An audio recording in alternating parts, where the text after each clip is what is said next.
Hey, what's going on? This is The Doug Show. My name's Doug Cunnington, and in this episode, I'm going to talk about where I hire writers and kind of the process I go through. I'll give you a couple tips as well.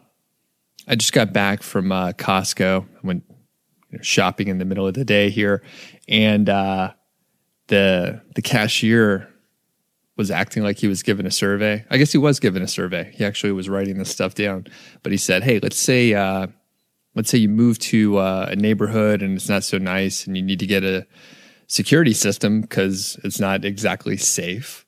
The security system is a little expensive, so you can't afford it, but there's different animals that you can get. Which animal would you choose as your security system? It's either a pterodactyl or a dragon. So let me know which one you would pick." And I chose a pterodactyl. In my mind, the pterodactyl would be a little more effective because they would be able to like chase anyone that like broke into your house or whatever. But apparently dragons were in the lead. So I guess it depends on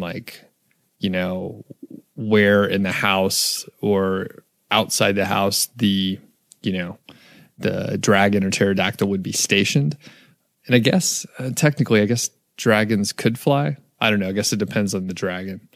All right, let's get to the topic for today. And this is about hiring writers. And the thing is, I didn't have a very strong writing background. I didn't really enjoy writing or reading just in general. And when I first started blogging and I started my first niche site, I really didn't know what I was doing. I hadn't written anything in recent years other than like business documents and stuff like that, which is completely dry and just very factual, at least the stuff that I was doing. And I remember like sitting down for the first time to write the first blog post on my first site, and it was pretty exciting. Like I set up the site, I put a theme up and all that stuff. I knew what I was going to write about, but then I just didn't know what to do. And fast forward 3 years, and I was able to publish like a crazy amount of content. And in a particular stretch, I published, I guess it was like 1.3 posts per day for about 5 months straight, which is about something like 200 articles, something like that. And during that time, that's when I proved out the keyword golden ratio concept on a large scale, again, publishing about 200 posts. I spent roughly $4,000 on the content. I didn't write any of it myself. Spent about $4,000 on the content and had like a content editor, a content manager drafting the post for me and that sort of thing. And at the same time, I was also able to develop templates to use, as well as testing the templates and refining them. And by the way, if you want to get a hold of those templates, you can go to nichesiteproject.com. And click the green button. There's a big green button there. Enter your name and email, and then you'll get an email from me with a link to download the templates. I'll also put the link in the show notes. So anyway, I'm going to talk about my go-to freelance marketplace to hire writers. I'll also mention a couple of dedicated outsourcing solutions that are, basically it's a content agency, and they'll take care of everything for you. Of course, that comes at a cost, but I'll get into more of the details in a minute. And I'll give you a big tip on working on Upwork without getting kicked out or having any issues hiring people. And there's a couple of little gotchas that you may not realize if you're just starting to hire people on Upwork. I'll also talk about why I don't like two of the bigger content marketplaces out there, which I've tried. And then I'll also give you a couple ideas for rarely used sources of writers. All right. So a couple of the things I'm going to mention, I'm an affiliate for. So I'll be more specific whenever I get to those parts. So I go to Upwork most of the time. It's my preferred method to hire writers. And even if you're not planning on hiring a lot of writers or publishing a lot of content, it's a great place to get experience hiring contractors and working with freelancers. It's just very common. And at some point you may want to scale and publish more content, like I talked about before. And it's much easier to do if you have a little bit of experience working on the platform. And it's not as easy to hire a virtual assistant, a VA, as it sounds in, well, just about anybody talking about hiring a VA. I know I first heard about it probably like from the 4-Hour Work Week or maybe Smart Passive Income or some podcast or something. But it's always a little bit harder to hire someone than you think it will be. In fact, if I want to hire, say, 5 writers, I probably need to hire 10 to make sure I get 5 good ones. Now, sometimes it works out better, sometimes it works out worse. But the point is, there's a little bit of waste in the system, and if you hire a couple people, maybe 1 or 2 are not going to work out. So, working with freelancers isn't necessarily hard, but like any other skill, it does require some practice and some learning from your mistakes. And you have to go into it with an open mind and really like a mindset of being flexible. It can be really challenging to sort through all the proposals once you put out a job posting and figure out who is a good candidate. But once you have like an idea of what you're looking for, you'll be able to sort people out pretty quickly. Now, don't get kicked out of Upwork. A couple people have emailed me in the past, and they said they didn't understand why they got kicked out. They said that they used my template and then changed it just a little bit, but I have a feeling they changed it more than a little bit. So the big thing is to not mention Amazon or reviews in your job listing. I think it triggers some sort of automated like terms of service violation. And I think like back in the day, Amazon sellers used to hire people to write fake reviews on Amazon.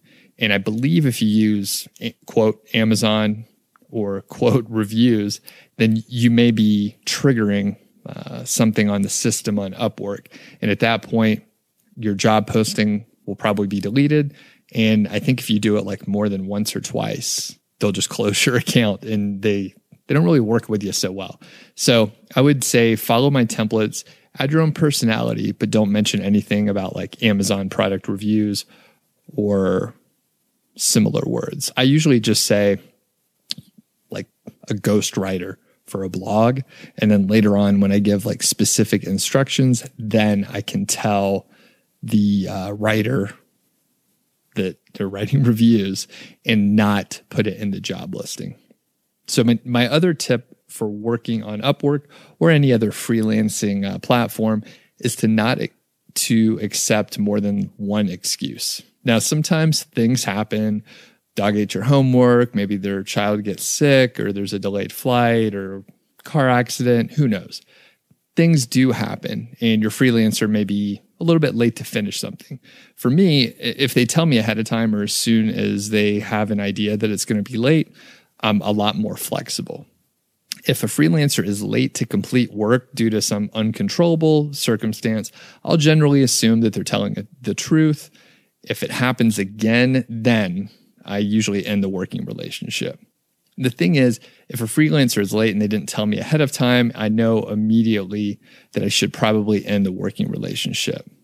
So if they send me a message, it says something like, "I'm sorry, I'm late submitting the article. My child was sick 3 days ago, so I've been behind." I don't really want to accept that excuse because they should have let me know as soon as they knew that there was going to be an issue. Now, I know there's some circumstances beyond their control, so I have a little bit of flexibility, but I've definitely been burned a lot of times. So I'll accept the excuse like once, and then after that, no more. So if someone's late once, I'll probably accept a reasonable excuse if they had a valid reason for not letting me know.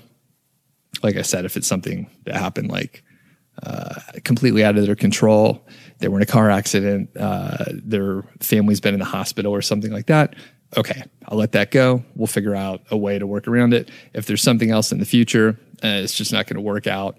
So I'll end the working relationship, and there's just too many other people that you could hire. All right, quick rundown of the pros and cons for Upwork. Generally, Upwork is going to be cheaper for the quality of a writer compared to the other marketplaces.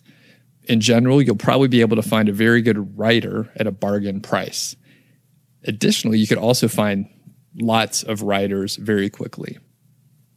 This is probably one of the biggest pros coming up here. The client payment protection policy is really good. So you only have to pay for actual work that's done. Additionally, there's escrow protection. So whenever you hire someone, you pay the money in immediately. It goes into escrow, which is a holding account where the freelancer doesn't get that money until you accept the work. You get the work, you accept the work, and you could have, some protection because of that. Some of the other options I'll mention later, you don't get that protection. You would pay ahead of time potentially, and basically you have no recourse if there's any issues. Cons for Upwork, it can be a little hard to create a great job listing, although the templates that I provide are pretty helpful to get you there. I mean, you just need to tweak a couple things and put it in your own words. Other cons include just a little bit overwhelming because there are so many freelancers out there. So if you put a job listing out there, you may end up with like 20 proposals, and it can be a little time consuming if you're not effective in weeding out the people that you don't want to work with. All right. If you could weed people out quickly, then you're going to be in pretty good shape. Another con is a lot of freelancers are like brand new and they're just dipping their toes into the freelancing waters there, trying to see if they want to do it more. So they might flake out. In fact, I've had this happen a couple of times where I hire someone, they maybe send a question, they send a message or two, and then they like disappear and I never hear from them again.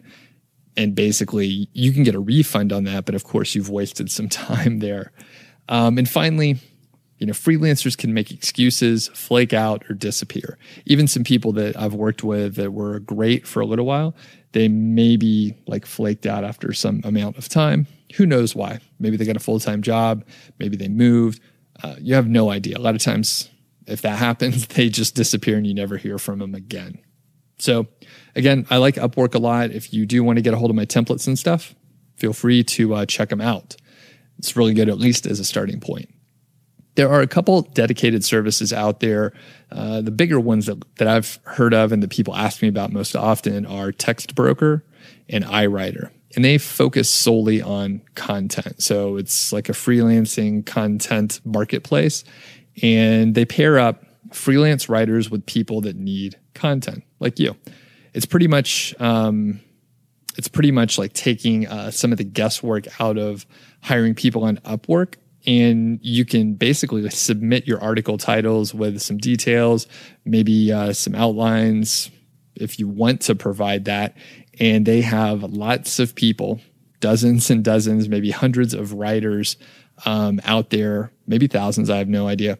They have tons of writers out there like looking at the job listings, and they could pick what they want to write, and then they write it. And the amazing part is because there are so many people out there that can pick up your gig, you can have a lot of articles written in like a 36-hour period. I mean, you can have this stuff written really quickly. You'll need to check Textbroker for the latest pricing, but within the last couple months of like 2019, or we're in 2019, but within the last couple months, some of the pricing have been around 1.3 cents per word up to 7.2 cents per word. And they have like a star rating system. Now, this is Textbroker specifically. And in general, I find that Textbroker and iWriter, I don't know, the quality wasn't really great for the prices I was paying. And the interesting thing, specifically with like Textbroker, they use a star system, so that 1.3 cents per word was for the 2-star writer level, and 4 stars was 2.4 cents per word, and then 5-star is 7.2 cents per word. So it jumps up like 3x which is kind of weird in my opinion. From 4 stars to 5 stars, it goes up 3x. The point is, when I've used Text Broker, I think I got like the 4-star, and it wasn't that great. I mean, it wasn't that good for the prices I was paying. And to jump up to 5-star, I mean, you're paying 3 times the price, which seems insane, considering like the quality that you may or may not get. So overall, I didn't really like Text Broker, and I stopped using them a few years ago. I tested them for a little while, and I do encourage you to test if you haven't used certain services. You don't have to take my word for it. You can check it out on your own, which is always the best test. See how a service works for you. All this stuff is just my opinion, of course. As far as iWriter, I never really liked the content that I saw from iWriter. Now, I never personally used iWriter. However, a lot of some of the work and collaboration that I've done with other people, they used iWriter. So I saw a ton of their content out there, and it was not great, to be honest with you. It was just not great. So just in general, I believe those dedicated type services such as iWriter and Text Broker are pretty darn expensive for the quality that you're going to get. Now, the huge upside, of course, is they're going to basically do the vetting of the writers, so you don't have to. The writers are there, so they take like a big step of the process out of your responsibility, and that's why it's more expensive. Now, I'm going to tell you about a couple other a service here called Content Refine, and this is oriented towards either affiliate marketers or content marketers. And this is a service that I am an affiliate for. So if you use Content Refine, then I would get a commission, which I appreciate. It helps me, pay for hosting, pay for this microphone and some other stuff like that. And in general, Content Refined, they will just do a better job than a service like Text Broker or iWriter, and I'll explain why. Now, it is relatively expensive to use to use Content Refined because of the level of service that they do. So the huge upside is the content is excellent, and it's a full service situation. So Content Refined will even do keyword research for you if you don't want to. So if you do the keyword research, maybe using the keyword golden ratio, then you can get a little bit of a cheaper price. But if you want them to do the keyword research, they'll do it for you. Now, a really cool thing about Content Refined is they use a very high-end tool called Market Muse. And Market Muse helps the writer and the editor use the optimal number of keywords and LSI, or latent semantic indexing keywords. It's a super expensive tool, and it's very powerful. And really, it's made for content agencies or huge publishing companies that are, putting out a lot of content. I think it's upwards of $1,000 a month for like the most basic package. Again, you have to be publishing a lot of content to really make it worthwhile, or be a content agency like Content Refined. Another cool thing with Content Refined is they get the images for you, and they will even draft and format the content in WordPress. They have different packages available, like 4, 8, and 12 posts. So you could ramp up however you want to. And they assign you a project manager. So not only do they, take care of hiring the writers, but they also assign a project manager to keep everything organized. So you don't have to interface with several different writers. You just interface with one project manager, which is fantastic. I'll hit some pros and cons for Content Refined. So the pros are, it's a white glove service. So you don't have to worry about anything. You just hire them. They do the rest. They take care of everything.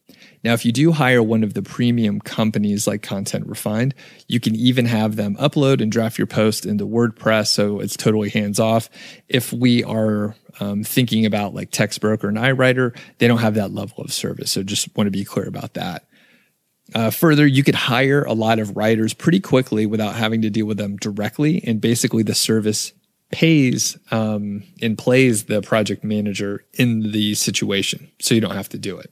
The other cool thing is it takes care of one of the cons from Upwork, which is If a writer disappears or flakes out or something like that, you don't have to deal with it. The service will deal with that. So that's pretty significant in my opinion.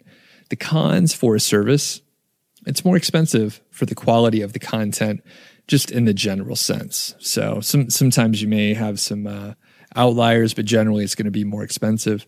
Sometimes the quality isn't that great, even if the star rating indicates the content should be better. And that mainly, of course, applies to TextBroker and iWriter. It's sometimes hard to tell, and this is a separate con, but sometimes it's hard to tell if native speakers are writing the content. In the worst cases, and this is one of the main reasons why I didn't appreciate using TextBroker or iWriter, I'm pretty sure it was like non-native English speakers writing the content. So you would see like awkward phrasing. Sometimes the grammar would just be off, but a lot of times it'll be awkward phrasing where it just doesn't quite sound right. And the last con that I'll mention here is that it might be harder to provide a template for the writer if you're using a service, and it does depend on the service. So maybe that's better for you if you just don't want to worry about it. However, I'm a control freak, and I want to give the writer the template that I want him to use. I want him to follow my format. So depending on the service, they may be more flexible or less flexible in doing that. So check out Content Refined if you do want to get sort of that white glove service and have a project manager assigned to you so you don't have to worry about so much. All right, I'm going to get into a couple of less common places that you can hire a writer. Now, I haven't actually done this next one, but I think it would be a really interesting experiment if someone had the time and desire to check it out. So Craigslist. Now, there's lots and lots of traffic for jobs and gigs within Craigslist. And it's just a matter of posting a job and then sorting through the proposals. Now, as you probably know, Craigslist is organized by city. So you can hire people from anywhere. And that actually may be a huge pro, because you could put in the job listing, the headline, you could say it's like a remote gig for writers, which people like not having to go to an office or meet up. So I would generally, this is how I would try it. So I would probably find like a mid-sized city, maybe a couple of them, and test out your job posting. I would probably use my Upwork templates that I mentioned before and tweak them a little bit. You know, it's not Upwork, so you got to tweak it a little bit, but you could probably keep the main pieces of content. I think it'd be important to post these and then test it, see what kind of responses you get. So the pros for Craigslist is it's probably going to be a lot cheaper for the quality of writer that you can get. Now, you may be able to find an awesome writer at a bargain price, and I'm pretty sure you could find lots of writers really fast. The big con for Craigslist is you're probably going to get some spam messages. Anytime I've posted on Craigslist, I ended up with some interesting spam. Usually it was some sort of prince or princess from some faraway land that inherited a lot of money, and they wanted to work with me and pay me a lot of money or some kind of crazy scam like that. But some of the other cons would be there's no freelancer or client protection like in Upwork. So you're basically hiring, someone off the streets. You're probably paying them like via PayPal or some other online transaction. So, depending on what you're using to pay, you may have a little protection, right? So if you pay via PayPal, you potentially, would have some protection to get a refund and dispute things if you wanted to. However, it's probably going to be a little bit messy. And in those cases, you would, it's a little bit of a gamble.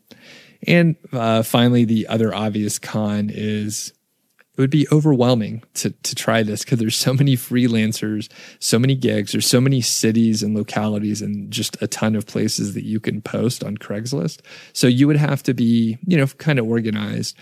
However, one pro that I didn't mention, since there are so many cities and there are so many gigs out there, you probably could hire tons and tons of people. So, I mean, it's almost limitless. All right, I'm going to need to talk about one more idea, and this is to hire friends and relatives. Now, when I first started, I tried to get my wife, Elizabeth, to write an article for one of my first sites, and it didn't really work out well. I mean, she tried, but we were like, we don't know what we're doing. And I remember it was a tense day, but it ended up working out all right. But my wife doesn't really work with me on sites at all at this point in time. I did hire my sister, however. She wrote like a couple articles for me. It happened to be a topic that I knew she was interested in. So she had a good time writing, and she took some pictures and stuff like that. And it was a pretty cool blog post. And I think she had, a fun time doing it. I think she only wrote like one or two though. So either she didn't have much time, or it was like just not a good economical decision for me. But I was like, hey, let's try this out. Like I said, test things, see how you like them. And most of us know someone in our family or friend network that's interested in like earning a little money on the side, or learning about internet marketing and this website stuff that I'm doing, or just like doing a little extra work for like some spending money. So it's really a matter of just like asking around, and you'll almost certainly find someone that wants to write with you or write for you. And I have a good friend who was able to get his mom to write for him since she was retired, and she had free time and an interest in the specific topic. So ask around, you'll probably be able to find someone. The pros would be you probably get a pretty cheap writer, especially if you're like hiring one of your parents or something, for the quality of like the writer. So it could be pretty cheap for the quality of the writer. You may be able to find a really, really good one for cheap. So you can potentially help someone out, again, in your family or friend network that wants to make money on the side. And that's pretty cool. And they could potentially partner with you to lower the cost in exchange for equity in the site. So this would be like, if I had my sister write like a blog post every week or something like that, and then she would be like 25% owner in the site or 50% or whatever we decided. So you could work out a deal like that potentially. Some of the cons would be if it doesn't work out and you hired someone in your family, then it could be like a contentious situation. So just be careful on that. Be careful. If you hire your spouse, for example, you may not be able to give feedback very well, or the person may not accept feedback. So I'm not saying that happened with Elizabeth, my wife, but it could happen. Like some people just, they don't want to be corrected. And depending on the dynamic. So let's say my dad was writing some articles for me or something.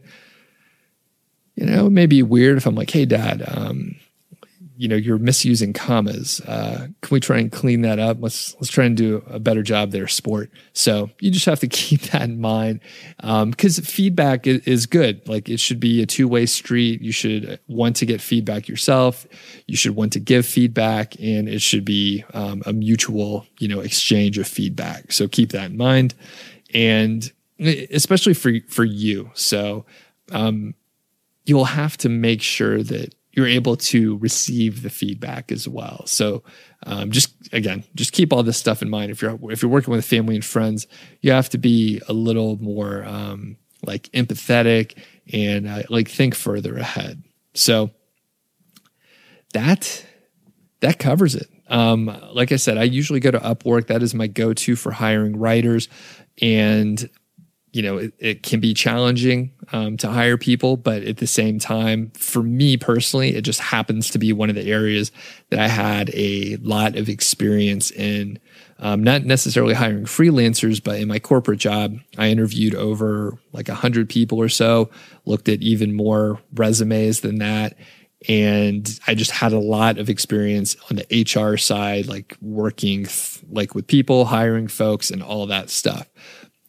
When I got to this side hustle stuff that I'm doing, and affiliate sites and hiring people on Upwork, I was able to, take some of the stuff that I learned from my corporate job, luckily, and translate it over. So I can very quickly, post a job, let a bunch of people put in their proposals, filter out, 75, 80% of those people within a few minutes, and then, narrow it down and hire however many people that I need in a pretty quick fashion. So that is one of the reasons why I don't have like full-time people on staff or anything like that. I would much prefer to hire freelancers that I could spawn up a team pretty quickly and then dismantle the team, and everybody wins. The freelancers got to work for a short amount of time. They have great flexibility. That's one of the great things with the freelance economy. It's flexible for the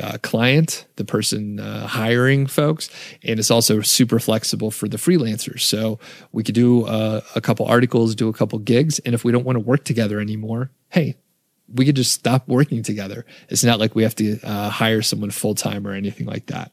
So if you have any questions on the content side, hiring writers or anything like that, give me a shout. You can shoot an email over to feedback@doug.show.